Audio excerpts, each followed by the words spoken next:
Bonsoir mes très chers amis, nous voilà pour la huitième paracha du livre de Vaïkra. Donc on sait très bien l'importance du chiffre 8.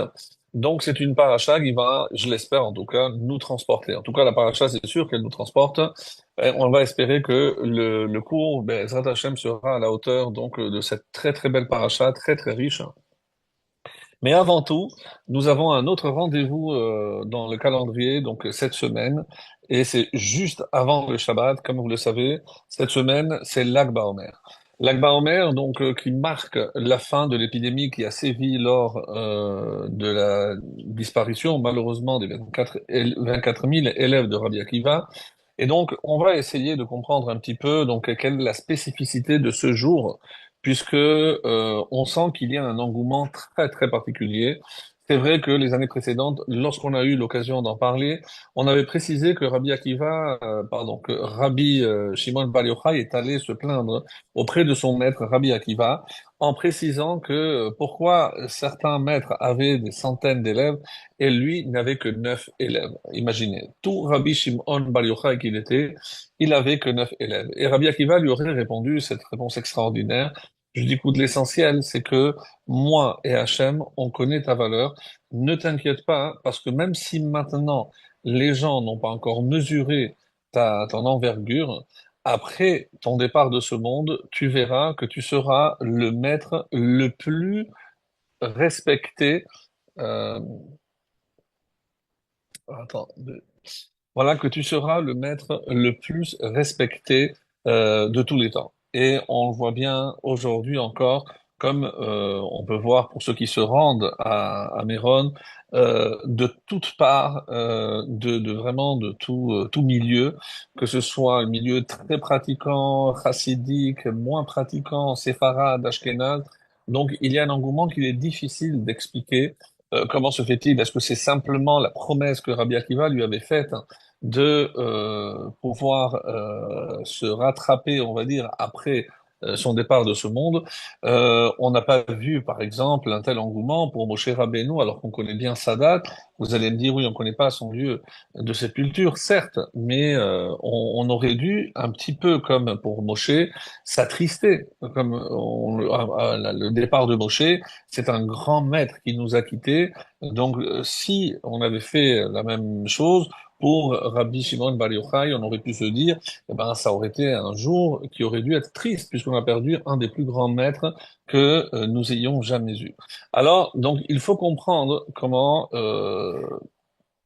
cette journée, pardon, a pris une telle ampleur et surtout, comment comprendre que Rabbi Shimon Bar Yochai est resté le maître de tout le monde, alors que tout le monde ne peut pas prétendre connaître les profondeurs de la Torah, puisque si, comme la tradition le veut, ce jour avant de partir, donc le Lag BaOmer, ce jour-là, il a révélé aux élèves qu'il avait autour de lui donc tous les secrets de la Torah.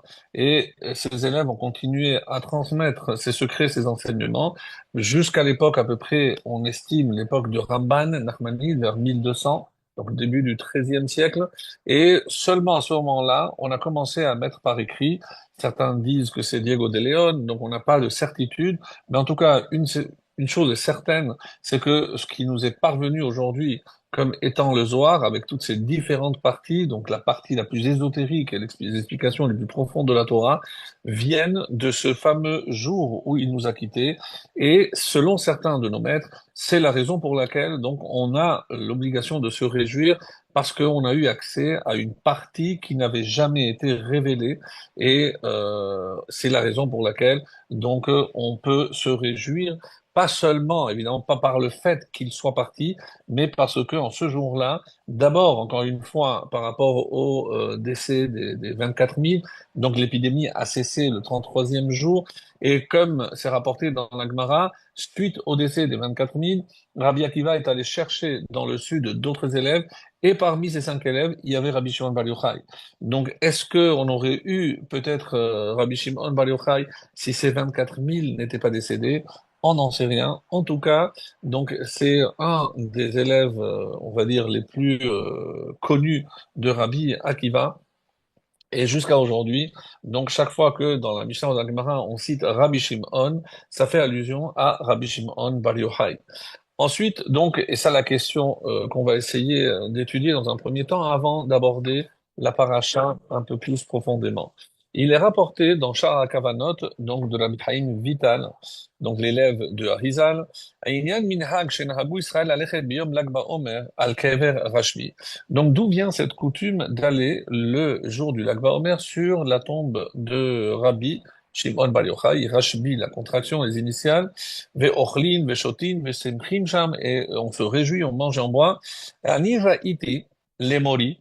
Donc moi j'ai vu mon propre maître, et donc si on dit que c'est l'élève du Harizal, c'est qu'il a vu le Harizal faire ceci. Qu'Allah Risham Pa'am Achad b'yom Lag BaOmer. Il est allé une fois le jour de Lag BaOmer, hu vechol anshe beto, lui et tous les membres de sa famille. Vayeshev Sham, Shelosha Yamim Rishonim Shel HaShavua Hahu. Donc, il a passé 3 jours de cette même semaine. Vezo Ita Pa'am Harishona, Leachar Sheba Mimisraïm. Et c'est la première fois qu'il sortait, une fois qu'il était rentré de l'Égypte, comme vous le savez. Gam He'id Harav Avraham Alevi. Il y a aussi un témoignage de la part de Rabbi Avraham Alevi, qui Beshana Niskeret Alar Gam Hu Sham Ve'aya Noheg Lomar Bechol Yom Bebrakat. Et donc, lui, il parle, il a dit que il avait l'habitude d'aller aussi au Kever de l'émission Bar Yochai, et il avait l'habitude, au moment où il faisait la bracha de Bonné Yerushalayim, dans la Hamida, que Hachem reconstruise Yerushalayim, donc Tishkon, etc., il rajoutait Nachem Hachem Elokeinu Tavelet Zion. Donc, depuis la destruction du temple, certains, nous on le fait que le jour de Tisha B'Av, mais lui il avait l'habitude d'inclure tous les jours, hein, à part Shabbat et fête, cette prière qui n'est dite que le 9 Av. Ve'achar shegamar ha'amida, une fois qu'il a terminé la Hamida, Amar li Mori, ki ra'a behakitz et Rashbi.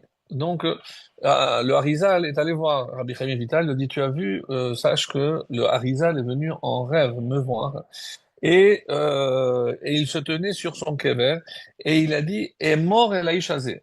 Donc quand tu verras cet homme, c'est cet Abraham, celui on a dit, Abraham Alevi, quand tu verras cet homme, demande-lui, Lama ata nachem beyom simchatenu. Comment se fait-il que tu t'attristes en rappelant les endeuillés de Tzion? Comment t'attristes en sachant que c'est le jour de ma fête? Velachen yeh benechama bekarov. Dis-lui de ma part, c'est le Harizal donc qui a dit le Rashbi qui a dit à Harizal, qui a dit à son élève, et il lui a dit, sache que bientôt il y aura une consolation chez toi, allez-nous, qu'à Dieu nous plaise. Et un mois après, il y a eu un malheur dans sa famille, et effectivement, il s'est retrouvé endeuillé. Dans le Shulchan Aruch, il est rapporté comme ça, Nohagim shelo listaper ad Lag BaOmer. Et donc, parmi les signes que nous gardons encore aujourd'hui pour le décès des 24 000 élèves, c'est de ne pas aller chez le coiffeur. Et Omrim she'az pasku milamut. Et pourquoi jusqu'au 33e? Parce que, d'après la tradition, l'épidémie a cessé en ce jour-là. Le Rama, je rappelle, donc Rabbi Moshe Isserles, c'est le codificateur pour les Ashkénazes. Et en ce jour de l'Ag BaOmer, donc il n'y a pas de Tachanounim, comme si c'était un jour de fête, et donc on se réjouit.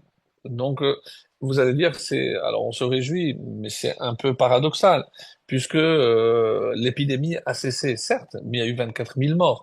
Donc comment imaginer qu'on peut se réjouir un jour où finalement une épidémie qui a sévi et qui a emporté 24 000 des élèves de Rabbi Akiva, donc, comment ce jour-là, je peux me réjouir? Explique le Magen Abraham, Vekatuv Beshar Kavanot, et il se réfère donc au livre de Rabbi Chaim Vital qu'on a cité au début.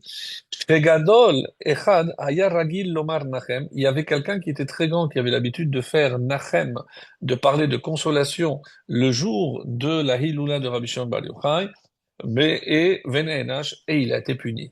Donc c'est rapporté dans la Halakha, donc on a le devoir de se réjouir le jour de l'Ag BaOmer.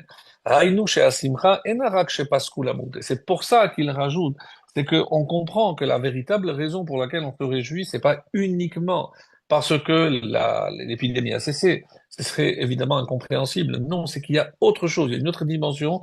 Et la gamme Biglal Rashbi, et c'est le fait que Rabbi Shimon Bar Yochai donc est lié désormais donc à cette date du Lag BaOmer, tombe le 18 Iyar. Donc, et c'est à partir de là que je dois me réjouir. Le Bet Yosef, Rabbi Yosef Karo, Katav, Harashba Elat im tzarich lomar hayom kach. Maintenant, on va poser une question et on va essayer d'approfondir.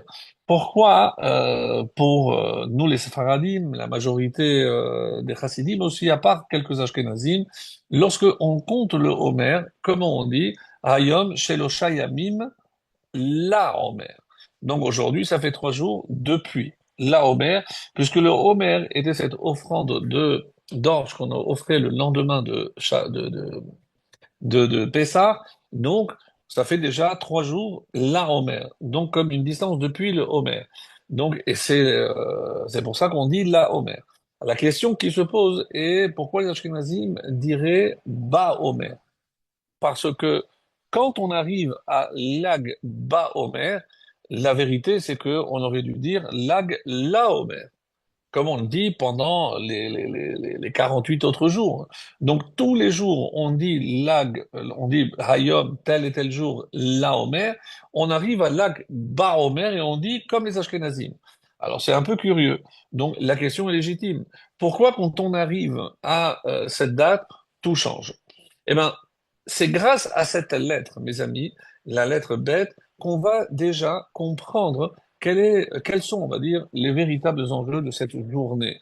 Pourquoi? Qu'est-ce qui se cache derrière Rashbi? Qu'est-ce qui se cache derrière cette réjouissance à laquelle on ne comprend pas? Alors, il y a plein de réponses que vous pourrez trouver dans tous les livres. Pourquoi on allume un feu? Pourquoi on joue à ceci? Pourquoi c'est l'arche, etc. Il y a énormément de littérature tout autour du lac Baomer. Là, ce soir, on va se concentrer essentiellement sur cette lettre, la lettre bête. Pourquoi? Donc, encore une fois, je répète, quand on arrive à lac Baomer, c'est différent de tous les autres soirs. On a l'impression que, pour une fois, on se dit, eh bien, pour ne pas faire de différence, on va faire comme les Ashkenazim. Alors, j'avais entendu une fois une réponse, je ne sais pas si c'est la bonne, parce que si, imaginons que je suis déjà après Mincha, et je dis, n'oubliez pas, messieurs, que ce soir, il y a une fête, c'est l'Agba Omer. Donc, si moi je compte avec Ba Omer, en disant ce soir c'est l'Agba Omer, d'après la halakha, il y aurait un problème. Si est-ce que je peux dire la bracha ou ça s'appelle que j'ai déjà compté, puisque après la Shekia, par exemple, si j'ai déjà pris le Mincha, pour ceux qui font le compte, pas à la nuit tombée, mais après le coucher du soleil. Donc, est-ce qu'en disant l'Agba Omer, ça s'appelle que j'ai déjà compté? Alors, pour la majorité qui d'habitude compte en disant Lag La Omer, donc, pour que ce ne soit pas compté comme faisant partie du compte, justement, donc on a dit, on va dire, Lag Baomer. Bon, c'est un peu, je ne sais pas si c'est une vraie raison, en tout cas, ça a été dit, et c'est assez, on va dire, c'est assez intéressant. Donc, il y a évidemment autre chose, et c'est ce que je voudrais évidemment vous rapporter. Le Bet Yosef, donc le commentaire de Rabbi Yosef Karo sur le Shulchan Aruch dit, le Rashba a écrit cette question, pourquoi Hayom Kar Vekar, la Omer ou Hayom Kar Lekar? Donc comment on doit compter? Est-ce qu'on doit dire Hayom la Omer ou Ba Omer? Yoter Raoui Lomar, et lui-même, le Rashba, il dit, ça me paraît plus plausible de dire Kar Vekar la Omer. Pourquoi? Kedelevaer Yoter, parce que c'est beaucoup plus clair. Quand je dis que j'ai pris comme référence le Homer, donc aujourd'hui ça fait 3 jours, pas dans le Homer, je dis depuis la Homer, depuis le Homer, donc ça tombe un peu sous le sens. Kare Tchouva, donc un commentaire sur le Shulchan Aruch, dit Kan ne'agu b'minatenu al pi Harizal, et c'est comme ça qu'on fait, même d'après le Harizal, c'est pour ça que les Chassidim, donc tout le monde dit la Homer comme les Sfaradim. Donc, il y a un siddur qui est attribué à Rabbi Shabbata et à Sofer, et lui, il dit la Omer, Perusha, les Achar à Omer. Donc, il dit pourquoi on dit la Omer? Parce que c'est les Achar. Les Achar, c'est-à-dire après. Et c'est pour ça qu'on dit le Lamed, on a gardé. Aujourd'hui, ça fait 2 semaines Léachar, depuis, donc après le Homer. Kemo, comme il rapporte ce qui est marqué dans la Torah elle-même, Leyamim od shiva anochim amtir alaretz. Dieu a dit, quand il a annoncé le déluge, et encore dans 7 jours, Leyamim od shiva, et il dit ici Leyamim. Donc, shepershu achare yamim. Donc, c'est après.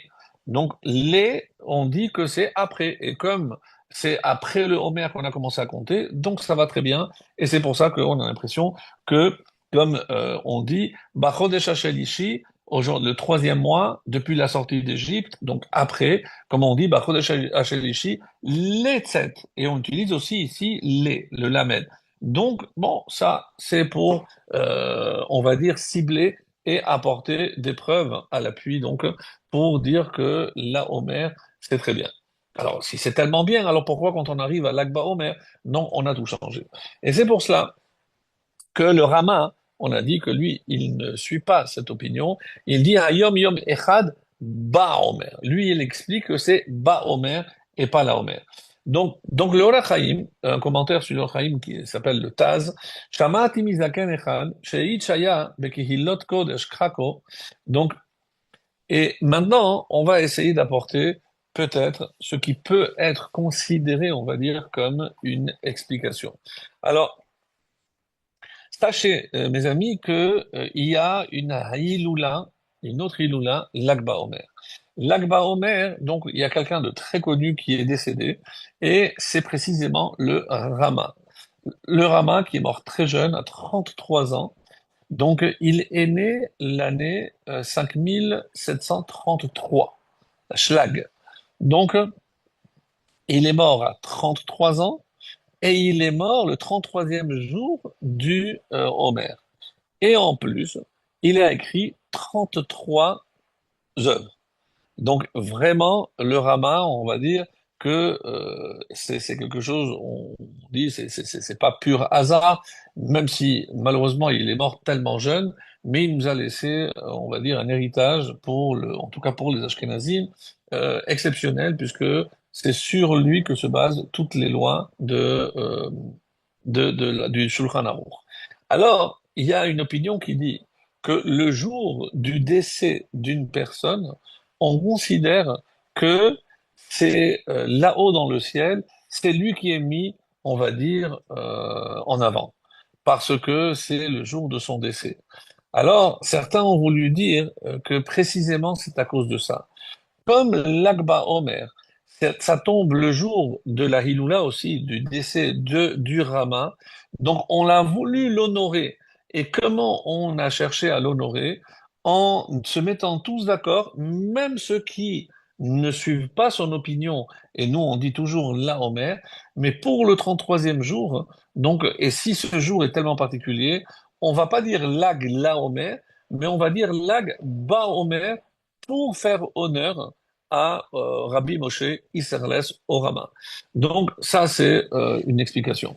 Il y a à ce sujet, donc c'est le Taz qui nous a expliqué cela, parce que le jour du décès d'un Rav, on dit que dans le ciel, c'est lui qui domine parce que c'est sa journée.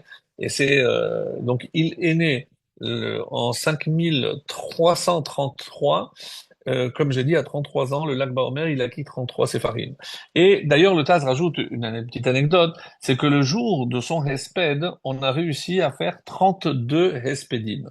32 hespédim, on s'est dit, c'est dommage que comme toute sa vie a été autour de 33, comment là, il y a un vieux qui lève la main, il dit, moi, je peux apporter quelque chose de supplémentaire, à part tout ce que vous avez dit. Sachez qu'il avait une habitude, hein, il se déguisait en haillon et à la fin de Purim, il passait de maison en maison en disant, est-ce que vous avez, je peux faire Netila, est-ce que vous avez fait Arvid parce que je cherche un minyan. Donc c'est comme ça qu'il rappelait, parce que les gens, la Séouda durait, ils pouvaient oublier Arvid, ils pouvaient oublier Birkat Hamazon. Donc il allait de maison en maison pour être certain qu'il rappelait à tous les Juifs de sa ville de ne pas oublier et Birkat Hamazon qui est d'Oraïta et la Tefila de Harvey.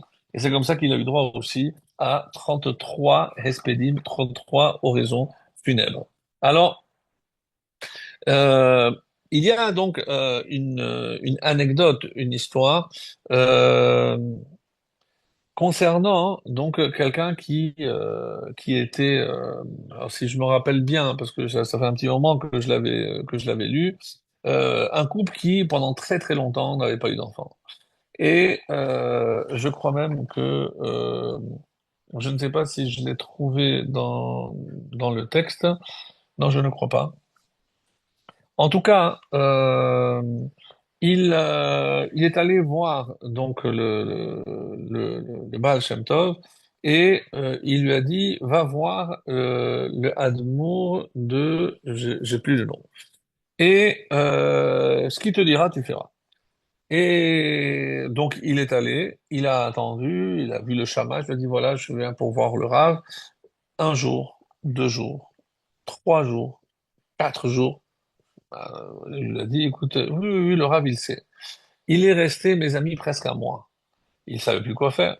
À la fin, donc, le Rav le fait rentrer et il lui dit, qu'est-ce qui se passe? Je lui dis, voilà, Rav. Et il a dit, si tu veux avoir des enfants, il faut que tu me donnes 1300 roubles aujourd'hui. Je lui dis, écoutez, Rav, moi, je sais pas cette somme sur moi. Il faut que je parle à ma femme. Il faut que je... Laissez-moi le temps. Je lui dis, écoute, ce sera trop tard. Elle dit, non, je vous assure. Il est parti, il a vendu, il a trouvé de l'argent. Il est revenu au bout de 10 jours, oui, peut-être même un peu moins. Oui, au bout de 10 jours, il est revenu et il a dit, voilà, j'ai l'argent. Et le Rav lui a dit, c'est trop tard. Il a dit, quoi? Il a dit, oui, c'est trop tard. Il est retourné, non, pardon, c'était le Balatanien. Donc, il est allé voir le Balatanien, il lui dit, écoute, sache que, pourquoi il t'a fait attendre? Parce que il y a une halakha. Il a vu que dans le ciel, on avait fermé tes prières parce qu'un jour, on parlait du mal d'un rave et tu as entendu et tu n'as rien dit. Et celui qui entend la shonara qui ne dit rien, c'est qu'il consent. Donc, on t'a fermé les portes là-haut et c'est pour ça que tes prières ne sont pas entendues. Alors, il est dit que celui qui m'évasait, celui qui humilie, alors, comme ça c'est rapporté dans les halachot, voilà, voilà. Euh, Donc j'ai retrouvé, pardon, oui, c'est le Balatania, donc l'Admour Zaken, qui lui a dit d'aller voir le Admour de Karline. Karline, voilà, j'ai trouvé. Et donc, après des semaines, il a dit, maintenant tu me donnes 1300 roubles. Et l'Admour Zaken lui a expliqué. Je lui ai dit, je vais t'expliquer ce qui s'est passé.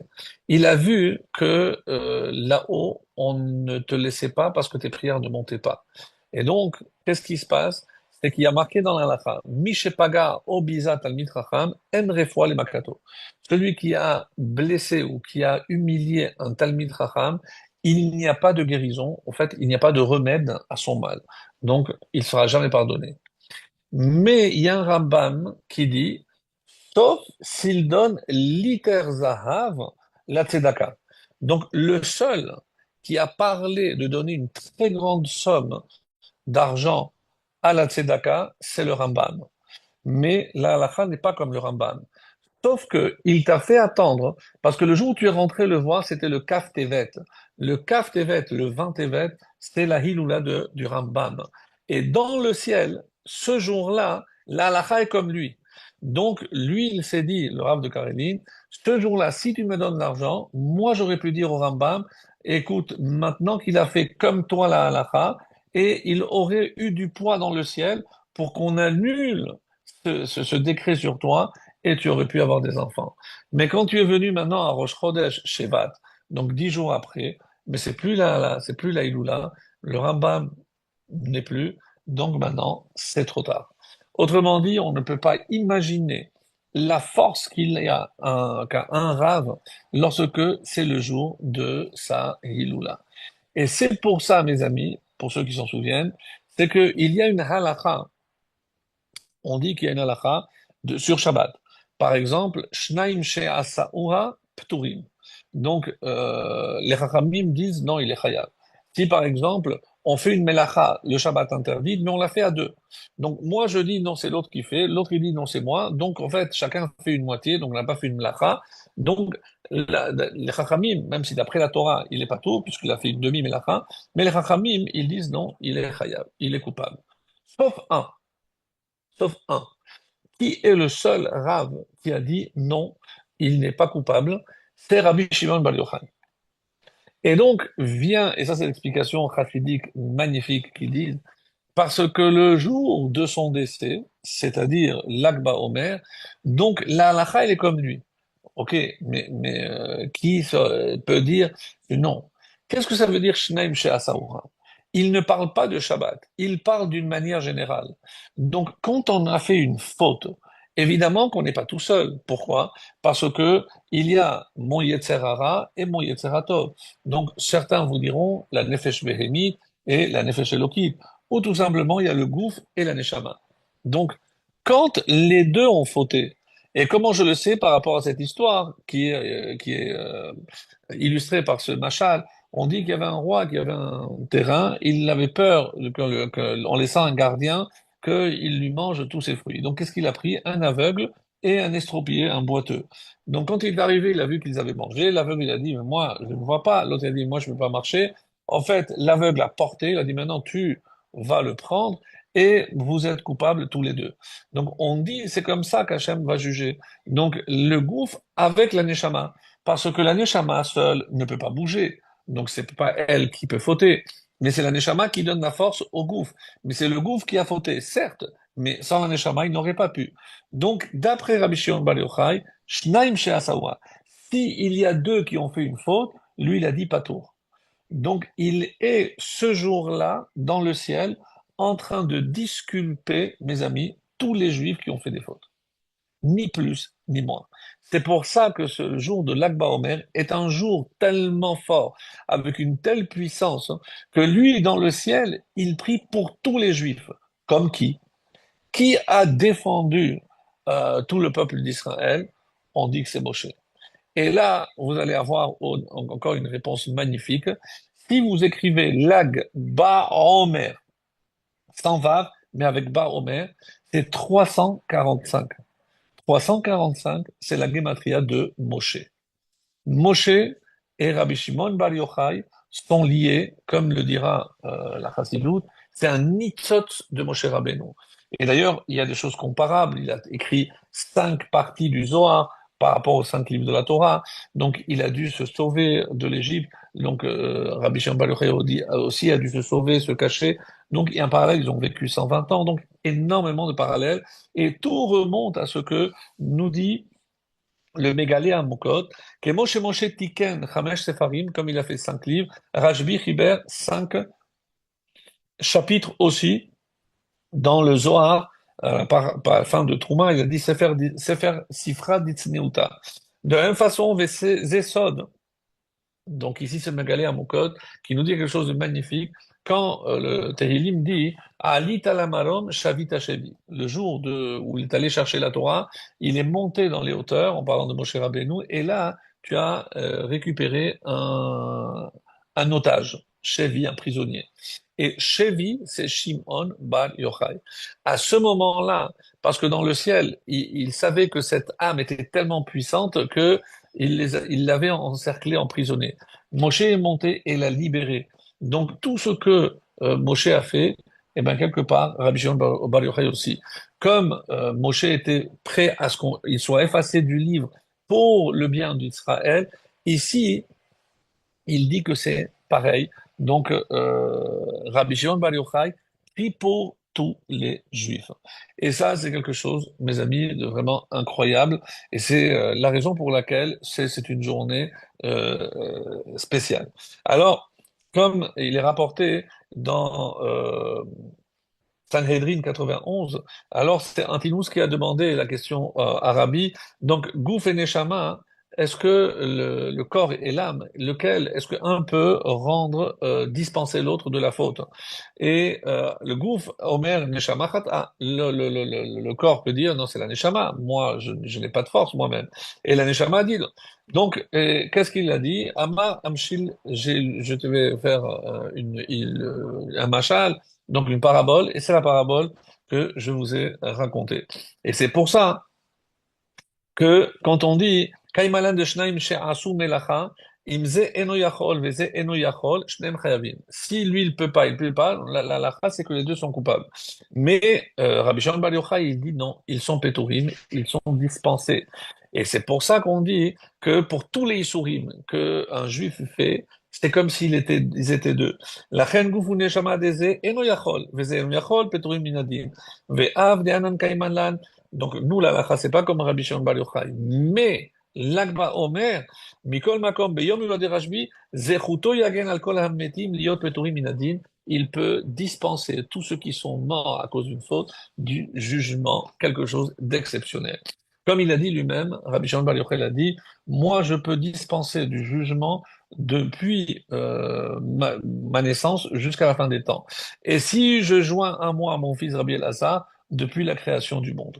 Donc, c'est évidemment pas de l'orgueil, mais parce qu'il avait une force incroyable. Alors, Simchat Ilula, nous dit le rabbi, donc il écoutait ses rods, Hi l'école Israël, Afilu lele shenam meromimim me'inyan ha'churban. Donc, évidemment, ceux qui ne s'attristent pas pour le Khurban ou pour la mort des 24 000, mais on est tous concernés par Rajbi. Pourquoi? Shechen inyano shel Rabbi hu lechaber shel ketzavot. Parce que lui, tout ce qu'il a fait dans sa vie, c'est unir les deux extrêmes. Lehamshir et agavo agavo yoter, afilu ta madrega shel Bechad katira aktarna, ou le horid ota el matamata biyoter. Donc, quelque part, il a œuvré, mes amis, pour rassembler les deux extrêmes. Les deux extrêmes aussi du peuple juif. Ceux qui sont dans la Torah, ceux qui sont moins dans la Torah. Et ce qu'on voit sur son kever le jour de l'Akba Omer est quelque chose d'incroyable parce que on voit véritablement qu'il a eu un mérite extraordinaire et comme il a dit, c'est ce que j'avais rapporté tout à l'heure, c'est c'est dans l'Ikouté Sichot qui est rapporté que Lag Ba Omer, le Begematria Moshe. Ulha'ir she'amuva besifrei Kabbalah, she'rashbihi nitzot Moshe. Ce que je disais, c'est qu'un nitzot, une étincelle de l'âme de Moshe, et que Moshe barach mipene cherev paro, et donc, et c'est comme ça que Rashbi aussi, il s'est enfoui du Kessa, donc c'est ce qui est rapporté au nom du Harizal, et voilà, donc ça c'est ce je voulais dire. Donc ah oui, dans ce cas, moi je peux dispenser le monde de Midat Adin, de la mesure de rigueur. Ru Meser Masar Nafsho Avur Klal Anshe Doro, il a donné sa vie pour les gens de sa génération. Hanhaga Zo Itradcha Al Yede Moshe, comme on l'a vu chez Moshe, et comme c'est rapporté d'ailleurs dans le Zohar, contrairement à ceux qui, comme Noah, qui ne s'est pas préoccupé des autres, ou il y a plusieurs, même certains disent Abraham, il a demandé que pour les tzadikim. Il n'est jamais intervenu en faveur des Rechaïm. Mechelina, Moshe a dit Mechelina siflecha. Donc, Velachen, aya yachol lit'on bechol atokef im ein Mechelina siflecha. Donc, comme c'est un nitzos de Moshe, donc il avait cette force incroyable de défendre le peuple juif. Et c'est pour ça que ce jour-là, on a, mes amis, de très bonnes raisons de se réjouir, parce que avec un avocat comme Rabbi Shimon Bar Yochai dans le ciel pour nous tous, eh ben, c'est le moment vraiment de prier pour tout ce qu'on désire, parce que il sera notre meilleur avocat là-haut. Donc, il faut se réjouir pour lui montrer que on est content de tout ce qu'il nous a légué et surtout d'avoir quelqu'un comme lui là-haut qui nous protège, Zechuto Yagen Alenu, que son mérite vraiment, vraiment nous protège. C'est ce que je voulais dire sur cela. En rajoutant peut-être quelle différence y a-t-il entre Moshe et Rashbi, eh ben, les Chachamim nous disent, en tout cas c'est dans la Chassidoute, quelque chose de très beau, c'est que Moshe, il a dit, Ma Hashem Elokecha Doresh Mimecha. Qu'est-ce que Hashem il te demande? Donc finalement, Moshe nous a dit quoi faire, ce que Hashem attend de nous. Le quoi, le comment. Alors Rashbi dit Da lifnemi ataomen. Donc Rashbi est allé plus loin parce que lui, il nous a fait connaître devant qui on se tient. Donc il nous a dit, c'est Hachem, il nous a expliqué un petit peu que si on voyait Hachem comme quelqu'un qui nous veut du bien, c'est pour ça que lui, il a tant donné pour nous défendre, et c'est pour ça que on dit que Moshe c'est le Ma, et le Rashbi c'est le mi. Il nous a fait prendre conscience de qui était Akadosh Baruch Hu véritablement. Donc c'est pour ça que les deux, Baruch Hashem, se complètent. Euh,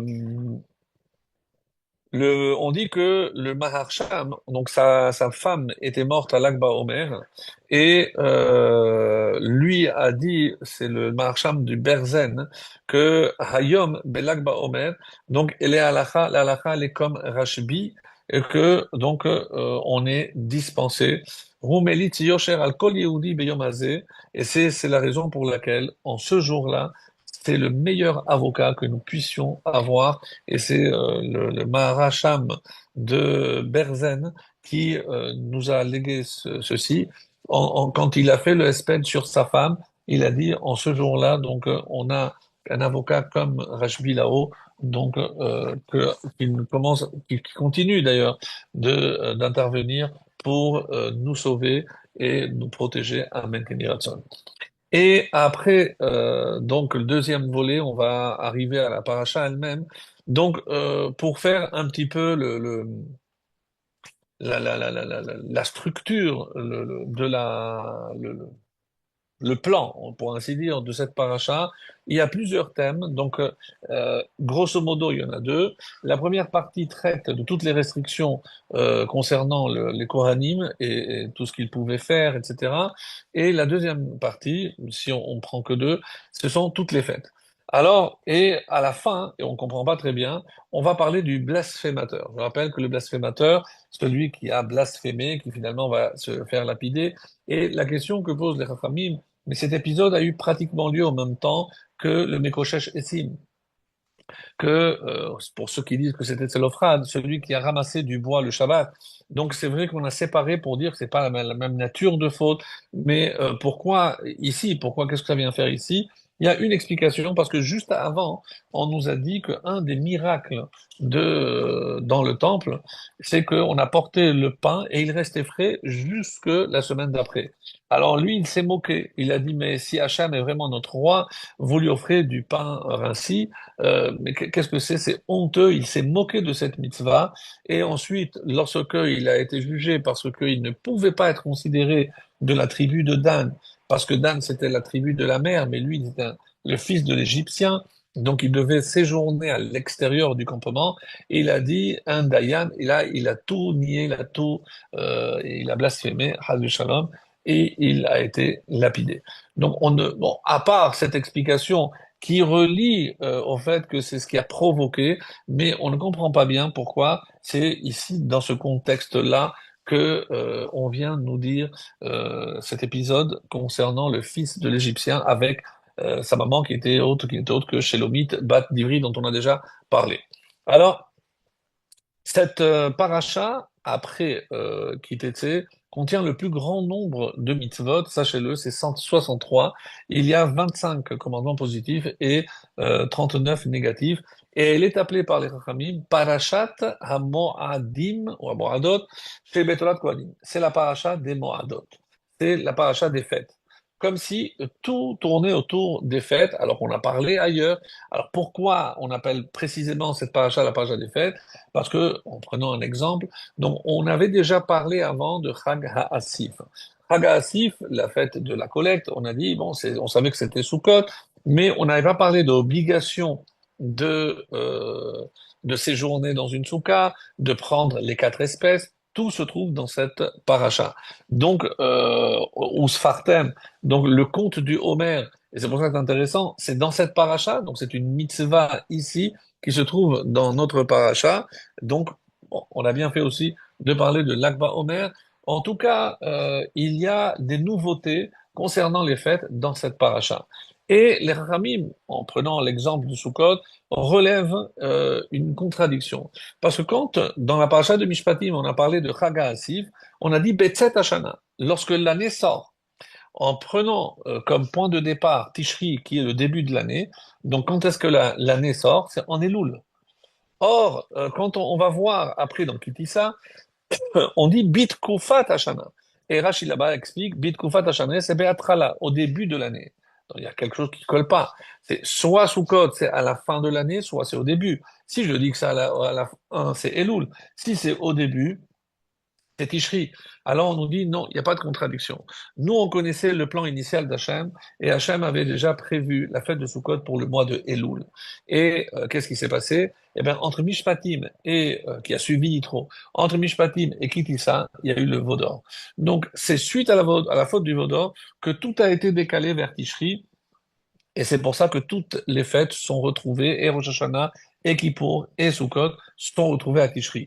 Et c'est pour ça que comment on aurait pu le savoir, et quelles sont les mitzvot, c'est pour ça que cette paracha vient pour détailler toutes les règles concernant la fête, par exemple, la fête de Sukkot.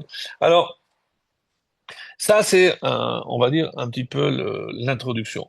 Il y a une étude qui est faite par un rabbin qui s'appelle le Admour de Izvesta.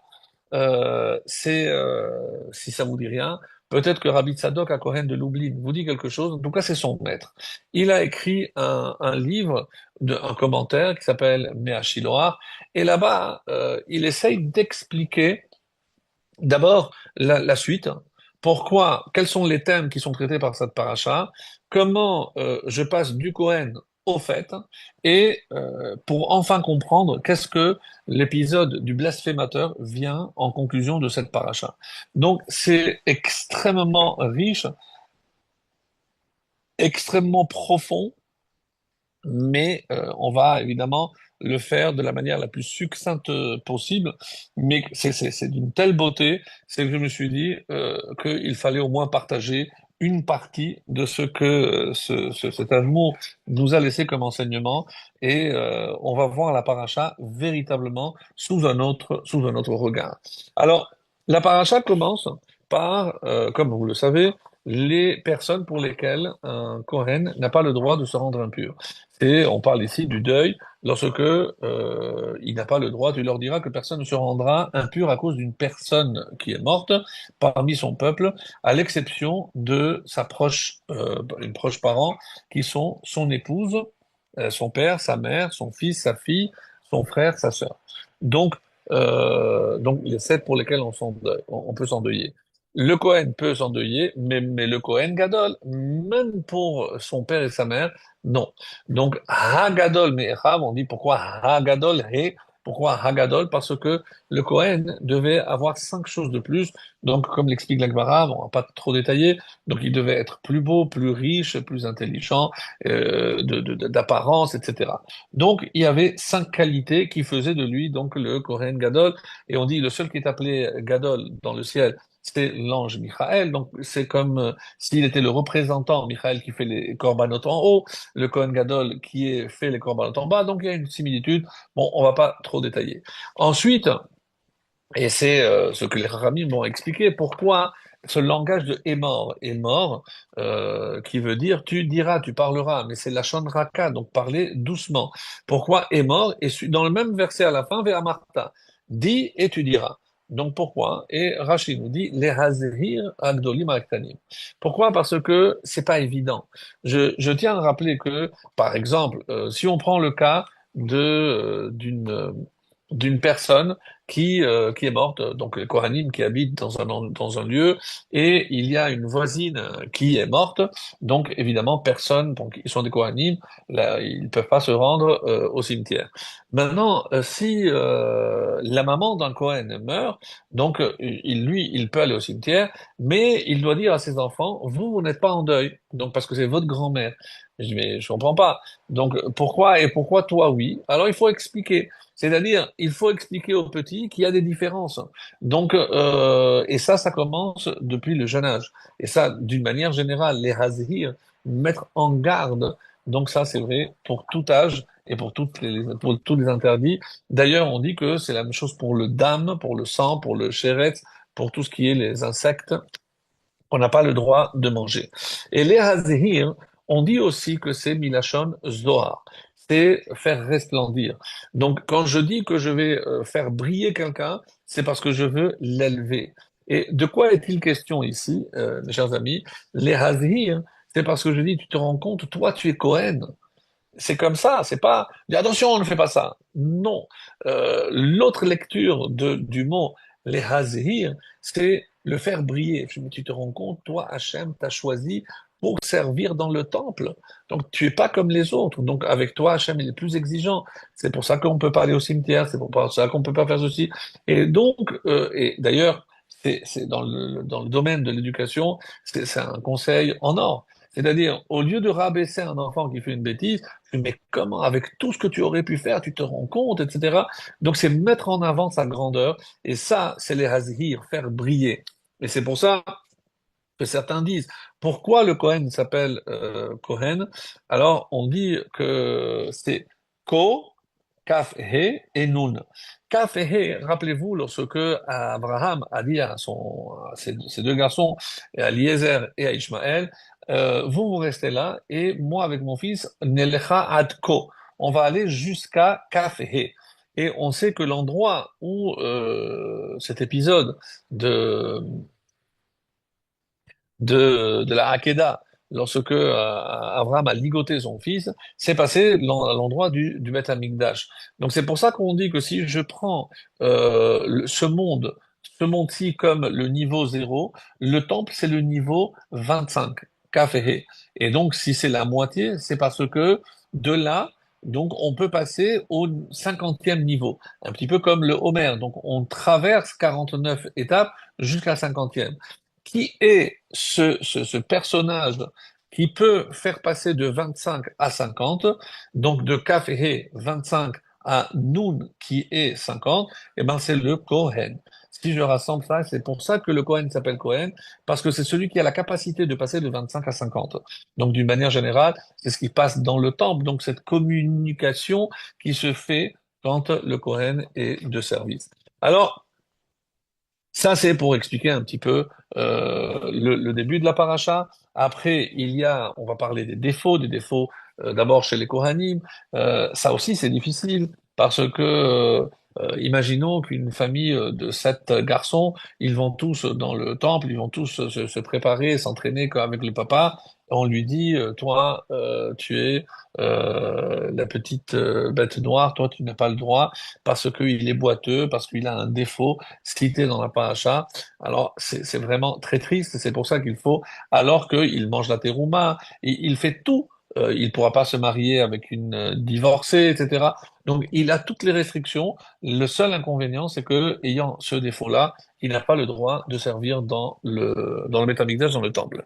Ensuite, on parlera aussi des défauts des animaux. Donc, quel type d'animal je peux offrir ou pas. Ensuite, on parlera du Korban Toda, donc un passage assez curieux de l'offrande de Toda, de remerciement, de reconnaissance. Donc, quelques versets juste avant de passer au chapitre 23, Ve'amat alem mo'adei Hashem. Donc, voici les fêtes que vous allez célébrer. Et donc, en parlant de ce corban de reconnaissance, vous l'abattrez de manière à ce qu'elle soit agréée pour vous, c'est-à-dire qu'elle soit mangée en ce jour. Attention, et il ne faut pas l'abattre en laissant jusqu'au matin. Moi, je suis l'Éternel, vous garderez mes commandements, etc. Alors, Rachidi, qu'est-ce que ça veut dire lirtzonechem, selon votre volonté? Et il dit quelque chose de très beau. Techilat zevichachem hizaru shetel ratzon lachem. Il faut mettre sa volonté. Qu'est-ce que ça veut dire, sa volonté? Bayomahu, comme c'est marqué dans la Torah, ce jour-là, vous le mangerez. Donc, j'ai le droit de manger, shnei v'layla echad. Donc, il faut que je mange jusqu'à la nuit. Lo bale hazehir ela shete shchita al menat ken. Qu'au moment où je fais la shrita, je dois avoir l'intention de le manger le jour même. Si je fais la shrita en pensant que je vais le manger le lendemain, donc là, il est pas saoul, c'est ce que dit Rashi. Al tishratu al menat l'ochol lemacha. Attention, ne faites pas la shrita pour le manger demain. Je fais im tarchevu bo marchavat psoul, parce que si il y a une pensée qui peut invalider, lo yehel lachem leratson, donc ce korban, cette offrande, ne sera pas agréé. Donc, voilà, on a l'impression qu'il y a une suite. Bon, tant qu'on reste avec le Kohen, on a compris. Là, qu'est-ce que ce Korban ici de Zevar Pessah, Zevar Toda, donc cette offrande de reconnaissance vient faire ici, on ne sait pas trop. Et juste après, on passe au fait. Alors, Voilà comment il va expliquer d'une manière extrêmement originale et dont je voudrais vous faire part maintenant. Alors, d'une manière générale, donc j'ai dit à peu près tout ce qui est rapporté ici. Donc d'abord, on a parlé le contenu pour les Kohanim. Euh, euh, un exemple qui est donné d'ailleurs, si un Kohen, il ne peut se rendre impur que pour un Met Mitzvah. S'il rencontre un cadavre dont personne ne s'occupe, lui, il doit le faire. Et même s'il est 2 ou 3 jours avant Kippour, en sachant que s'il se rend impur, il ne pourra plus, c'est le Kohen Gadol, c'est lui qui devait rentrer dans le Kodesh HaKodashim le jour de Kippour, eh ben, il sera invalidé et c'est son second qui prendra sa place. Donc, je ne sais pas si vous imaginez, alors que pour son propre père et sa mère, il ne se rend pas impur, mais la vie par-dessus tout. Donc, s'il y a un juif qui est mort, on ne peut pas le délaisser. Il faut tout faire pour le ramener. Alors, quand on parle des défauts, on dit que, ou pas, plutôt les défauts dans les Kohanim, le Rambam dit qu'il y a 90, et le Gaon de Vilna dit non, c'est comme le mot moum, c'est 40, 46, il y a 86 types de défauts pour un Kohen. Bon, ça c'est expliqué. Pour les behémoths, pour les animaux aussi, certains Rambam dit par exemple qu'il y a 50 raisons d'invalider. Le Gaon dit que non, il y a 86 aussi. Et on a expliqué pour l'offrande de reconnaissance, et ensuite on arrive aux fêtes, les Moadot, et à la fin des fêtes, avant de parler du blasphémateur, j'ai dit qu'on parlait du pain, et juste avant le pain, on parle de l'huile de Shemen Lamahor, l'huile pour l'éclairage. Et d'après le Rokéach, il dit, puisqu'on a parlé de toutes les fêtes, et Rosh Hashanah, et Kippour, et Pessah, et Shavuot, et Sukkot, donc il y a une allusion, dit ici le Rokéach, à 2 fêtes qui seront ajoutées par la suite. Shemen Lamahor, l'huile, évidemment, c'est Hanouka, et le pain, parce qu'il y a une Séouda obligatoire, le fameux Mishté, ça parle de Purim. Donc sans rentrer dans les détails, mais c'est une belle allusion qui est faite ici que même ces 2 fêtes qui ne sont pas citées dans la Torah, eh ben, ont été incluses par rapport à ces deux exemples. Alors, vient, et ça c'est la question on doit se demander, mais c'est quoi le kécher? Quel est le lien? Donc, est-ce qu'il y a un fil d'Ariane qui relie tous ces thèmes et il faut qu'on retrouve aussi avec les fêtes, puisque vous allez me dire, oui, mais parce que les fêtes, c'est les Kohanim qui étaient de garde, etc. Je veux bien, mais on ne comprend pas très bien quel est le lien, et encore moins avec le blasphémateur. Donc vient ici celui que je citais, le maître, le Admour de j'aime pas le nom, Izvetza, de Izvetza, et il va nous dire, avant de répondre à la question, il a dit, je voudrais vous poser une autre question. Et quand un homme, on va dire, il a en hébreu le terme, c'est ta'aromot. Ta'aromet, c'est une indignation. Lorsque un homme, presque c'est sous forme de plainte. Donc, quand on se fâche éventuellement avec Hachem, quelles sont les causes de notre indignation vis-à-vis d'Hachem? Qu'est-ce qui peut nous faire, ben, pour le moment, perdre un petit peu les pédales? Et il dit que si on réfléchit, il y a plusieurs raisons pour lesquelles donc on pourrait être indigné avec Hachem. La première, qui touche le premier thème dont on a parlé, c'est lorsqu'on perd un être cher. On a envie de demander pourquoi Hachem, pourquoi tu m'as privé, peu importe l'âge du père ou de la mère, mais encore pire lorsque quelqu'un perd un enfant. Oui, il y a les réponses qui sont données, c'est un Gilgoul, il voulait revenir pour faire son tikkun, etc. Mais d'une manière générale, ça fait partie des événements tellement incompréhensibles et qui font tellement mal, c'est que on en arrive à être un petit peu indigné vis-à-vis d'Hachem en lui disant, mais pourquoi tu m'as choisi moi pour me priver de telle personne ou de telle personne. Donc ça, c'est, d'après cet admot, c'est une des premières raisons pour lesquelles un homme peut s'indigner. Alors, deuxième, c'est lorsque, par exemple, on a un enfant avec un défaut, physique ou mental. Est-ce que je peux dire que c'est par rapport à une faute? Pourquoi Hachem a puni mon enfant et pas moi? Je ne parle pas de quelqu'un qui a un accident et qui va être estropié ou quelque chose, mais un défaut de naissance. Pourquoi mon enfant est né avec ce retard? Pourquoi mon enfant est né avec ce problème de souffle au cœur où il pourra jamais faire du sport, etc. Euh, il y a tellement de questions. Donc, la deuxième raison pour laquelle on peut s'indigner, nous dit ici le Rav que ça fait écho au deuxième thème touché par la paracha, c'est-à-dire ces Kohanim qui ne pouvaient plus servir dans le temple à cause de tous ces défauts. Donc, on se pose nous aussi la question, pourquoi Hachem a affublé mon enfant de tel ou tel défaut? Et il donne un exemple très intéressant. C'est quelqu'un qui avait vraiment un problème de cœur extrêmement important.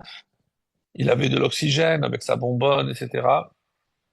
Donc c'était du sérieux. Il est allé voir une fois un admour et il lui a dit, écoute-moi bien, si tu veux vivre longtemps, je te donne un conseil, et c'est que chaque fois que Sukkot arrive, achète le plus bel étrog sans défaut. Et tant que l'étrog n'aura pas de défaut, toi, tu peux continuer à vivre.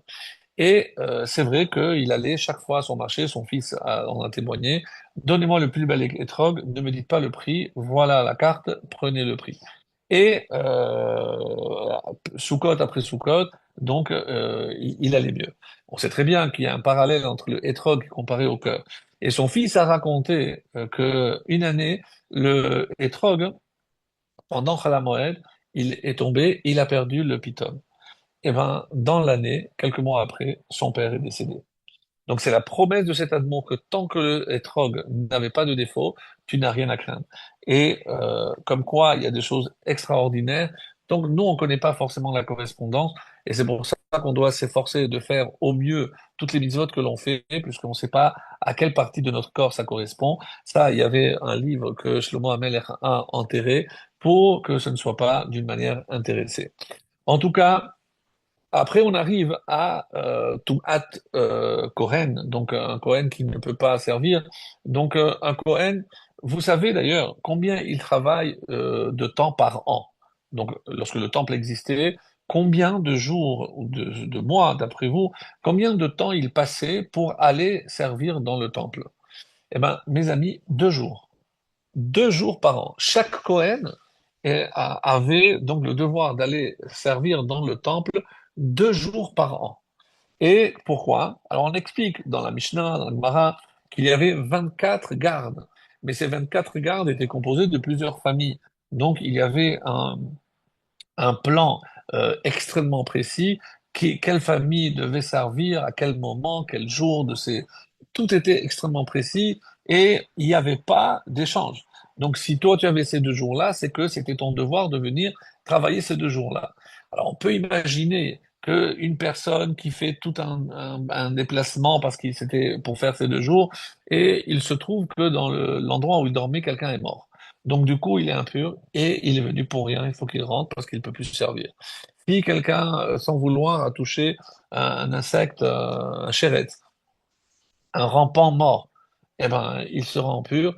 Il retourne chez lui. Ah, mais il a fait 10 jours de route parce qu'il est venu du nord ou du sud, peu importe.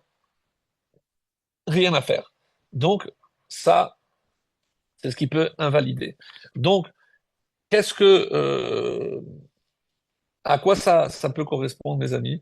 Pourquoi, alors que j'avais l'intention de faire quelque chose de bien, pourquoi c'est pas sorti?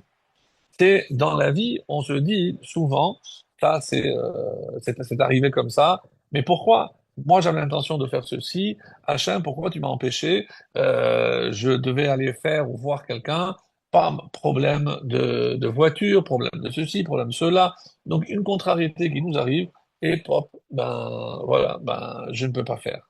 Donc alors que je m'étais préparé, donc peu importe hein, si les exemples sont nombreux. En tout cas, ça peut arriver et malheureusement, donc, on ne peut plus le faire. Après, on a expliqué qu'il y avait le problème de l'animal. Donc, celui qui veut offrir un animal, Et finalement, il arrive et on lui dit, non, non, cet animal a un défaut. Donc, tu as fait tout ça pour rien. Donc, il retourne, ah non, celui-là non plus. Alors, je peux arriver à la conclusion que peut-être Hachem, il ne veut pas. Moi, j'ai tout fait pour construire la soukha, etc. Pas en Israël, mais en Rousselareth, et tout Soukot, il a plu. Bon, est-ce que je dois comprendre qu'Hachem, il ne veut pas? Alors, je comprends pas. Ou alors, cette histoire que j'avais déjà racontée, mais qui est tellement belle, de ce monsieur qui mettait pendant toute l'année une petite pièce pour son étrog et pour acheter un des plus belles étrogs. Il est arrivé, il a enveloppé, il a mis sous le lit. Sa femme arrive, pensant que pour les fêtes, il lui avait acheté un cadeau, et elle ouvre, elle voit que c'est un étrog, et elle s'énerve, elle jette l'étrog, il se casse, plus l'étrog. Il arrive, hein, et quelle a été la seule phrase qu'il a prononcée? Bon, je pense que c'était pas un Marocain, mais il a dit, Hachem, si tu veux que ce Soukot, j'ai pas de hétrog, j'accepte. Malgré tous les efforts qu'il a fait, malgré tout le mal qu'il s'est donné, eh ben ça sort pas, ça sort pas. Qu'est-ce qu'on peut faire? Alors, pour le Korban Toda, c'est pareil. Attention, maintenant, toi, tu as fait quelque chose de bien, tu es venu, tu as invité tout le monde, et tu te dis, pourquoi il y a que le jour même? Ne dis pas que, voilà, ce que j'ai fait maintenant, eh ben là, maintenant, Hachem, avec les cadeaux que je t'ai fait, ben, j'ai garanti 1 an. Ah non, pas de pépins, hein. Non, non, Hachem lui dit, non, non, t'as pas compris. Donc tu le manges aujourd'hui. C'est-à-dire, c'est aujourd'hui, c'est valable pour aujourd'hui, mais n'imagine pas que ça te donne droit à faire des bêtises ou que si tu doit t'arriver quelque chose, eh ben, il t'arrivera rien. Donc ça marche pas. Donc ça vient ici le Rav et il dit, donc celui qui pense que parce qu'il a donné, parce qu'il a fait ceci, il a fait cela, ça y est, il est à l'abri, il n'a plus rien à craindre. Non, Hachem il te dit attention, l'irtsonchem, est-ce que toi tu as voulu, qu'est-ce que je t'ai dit pour aujourd'hui? Ne fais pas de calcul, c'est pas comme ça que ça marche. Vient le Rav, il a dit, donc il y a en gros 5 choses où on peut s'indigner. Je dis, mais comment? Moi, je t'ai apporté un corban, moi, j'ai fait un gros don à Pessah, à Kippour, et je me suis cassé la figure, mais qu'est-ce que ça veut dire, etc. Donc, ça fait partie aussi des choses qui peuvent causer une indignation de la part de l'homme. Vient l'Admour et il dit, donc il y a 5 causes pour lesquelles donc on peut être indigné vis-à-vis d'Hachem. Et il dit, c'est pour ça qu'il y a les 5 fêtes. Ces fêtes viennent pour nous faire comprendre un message par rapport à cela. Et donc, comme l'heure avance, donc je vais faire vraiment très rapidement. Il dit Pessah. Donc Pessah, si on est sorti d'Égypte, mais on était là-bas un but de Avodazara. Et un juif qui est dans l'Avodazara, c'est comme s'il était mort.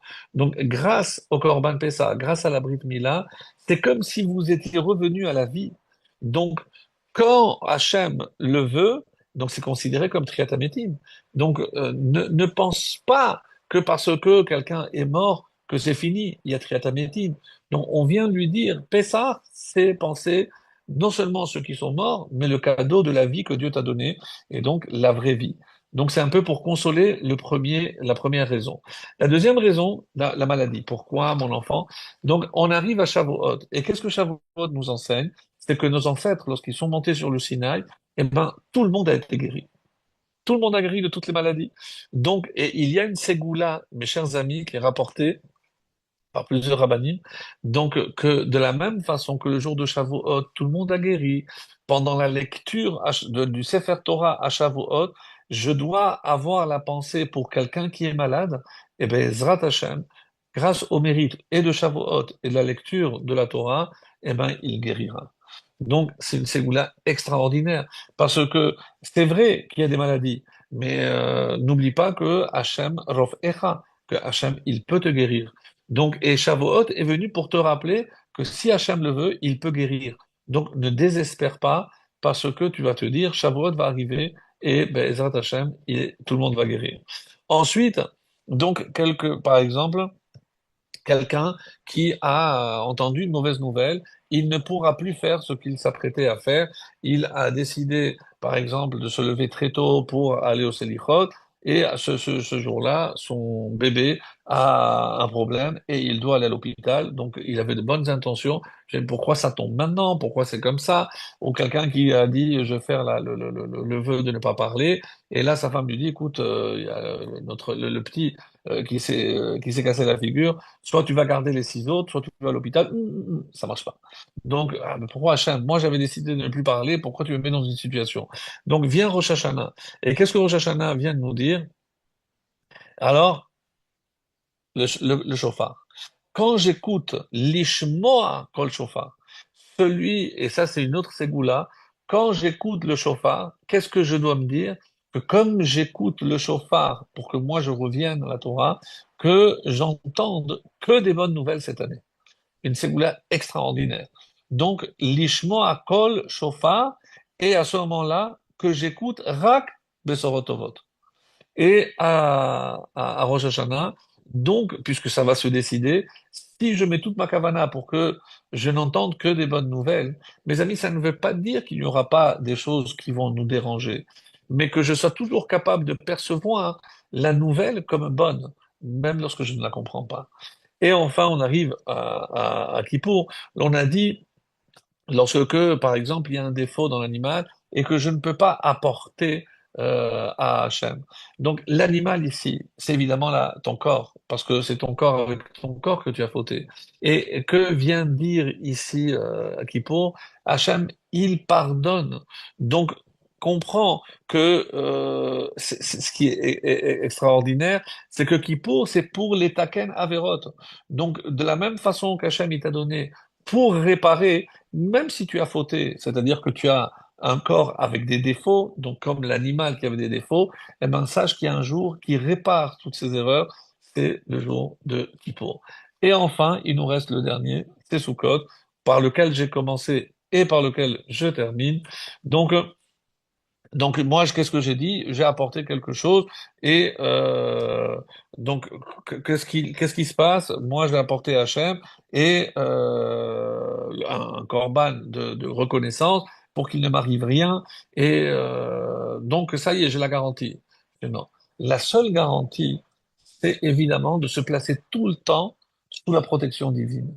Et quelle est la faute, quelle est la fête, pardon, qui nous garantit que Hachem nous protège toujours et garde un œil. Lo yanum velo yishan, il ne somnole pas, il ne dort pas, le chômeur Israël, le gardien d'Israël, c'est la fête de Sukkot. Parce que la fête de Sukkot, je rappelle, donc c'est pourquoi on sort, parce que même si j'ai fauté, je mérite la galoute, je mérite d'être exilé, donc Hachem considère que je quitte mon confort pour me remettre entre tes mains, pour dire que je ne profite de rien. Donc ne viens pas dire, ah voilà, j'ai donné, j'ai fait. Non, tu dois te placer entièrement entre les mains d'Hachem.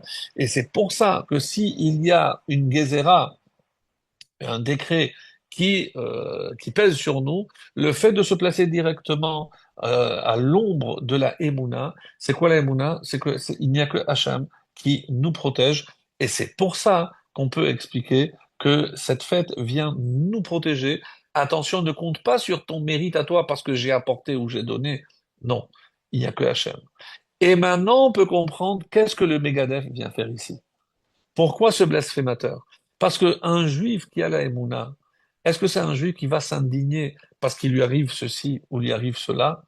Est-ce que Rabbi Rakiva, lorsqu'il a perdu son âne, lorsqu'il a perdu son coq ou sa bougie, il a dit, ah, Hachem, pourquoi, qu'est-ce que tu me veux? Pourquoi ça m'arrive? Tout ce qu'Hachem il fait pour le bien, quand il se rend compte que c'est pour sauver sa vie. D'ailleurs, on dit, rappelez-vous, que Hamor, Tarnegol et Ner, les initiales, c'est Khatan. Khatan, un fiancé. Pourquoi? Parce que le Khatan, il doit aussi commencer sa vie en se disant, tout ce qui m'arrive, c'est forcément pour le bien. Et ça l'aidera dans sa vie à avancer en se disant que il ne faut pas voir une contrariété si ça vient d'Hachem. Et donc, on comprend ici que le seul qui peut mal voir les choses et s'indigner parce que comment ça se fait qu'il m'arrive ceci, il m'arrive cela, donc, il rentre dans la catégorie de Megadef, ce blasphémateur. Parce que si tu n'acceptes pas que ça vient d'Hachem, si Moshe te dit, écoute, tu n'es pas de la tribu de Dan, tu dois être à l'extérieur. Ben, Moshe me dit, eh ben, j'exécute, je fais. si Moshe me dit ceci, si on me dit que c'est Hachem qui a voulu qu'il t'arrive ceci ou cela, eh ben tu acceptes. Il n'y a pas de contrariété, il n'y a pas de raison de s'indigner avec Akadosh Baruch Hu.